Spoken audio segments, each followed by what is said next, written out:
Amazon has been, in recent years, on this amazing trajectory.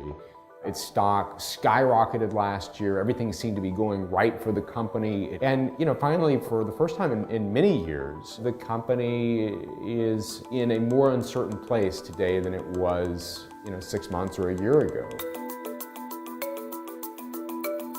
Early last month, Jeff Bezos and his wife Mackenzie, in a tweet, announced that they were going to be getting a divorce. They had been married for 25 years, they have 4 kids together, and so it kind of came out of nowhere that they were going to be getting a divorce. It became more understandable later that week when the National Enquirer came out and announced that they had a story that Jeff Bezos was having an affair with a TV personality, or a former TV personality named Lauren Sanchez. Jeff Bezos wasn't immediately critical of the story, but he was apparently upset about the release of the texts and hired an investigator to find out who had leaked them. Bezos posted on Medium, basically accused the National Enquirer of trying to blackmail and extort him. National Enquirer said that they had some racy photos of Bezos, including a naked photo of Bezos himself, threatened to release those photos, to publish them, if Bezos didn't call off his investigation. Bezos in his Medium post basically said he wasn't going to do it and he wasn't going to give in to extortion and blackmail, as he termed it.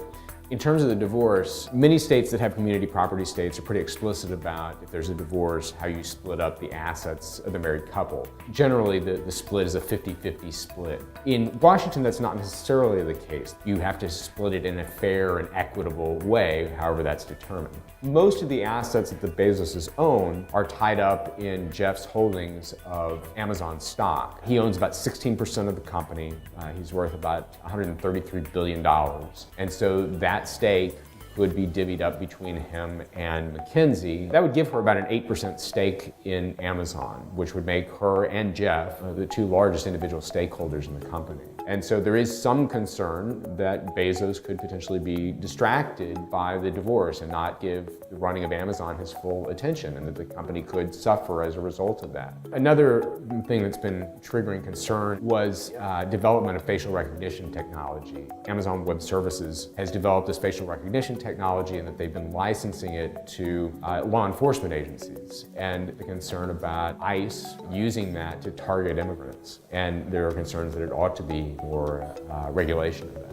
The other big thing that's been going on with Amazon lately, of course, has been the HQ2 stuff in New York. Amazon launched this big search where they were going to look for a second headquarters to accompany the main headquarters they had in Seattle. They ended up deciding on splitting the second headquarters, HQ2, between New York and Northern Virginia. Northern Virginia embraced the HQ2, but in New York, there was immediate opposition to the project. One of the biggest was simply that many local officials and citizens that were going to be affected by the project were upset they hadn't been consulted, that this was a backroom deal that was negotiated between Amazon and Mayor de Blasio and the governor's office. Among those concerns were that you were going to have 25,000 people that were coming into Queens, Long Island, and that there might not be the transit infrastructure there, that it was going to overload whatever transit was in place. Plenty of concerns too about what the impact was going to be on housing, that they were going to make prices go even higher and make it even more unaffordable. And the other issue that was brought up had to do with unionization. New York is a pro-union town. Amazon is historically a fairly anti-union company, and company officials were asked at city council meetings about whether or not they would even be just neutral on the prospect of unionization of their workers in New York, and they couldn't even commit to being neutral on that.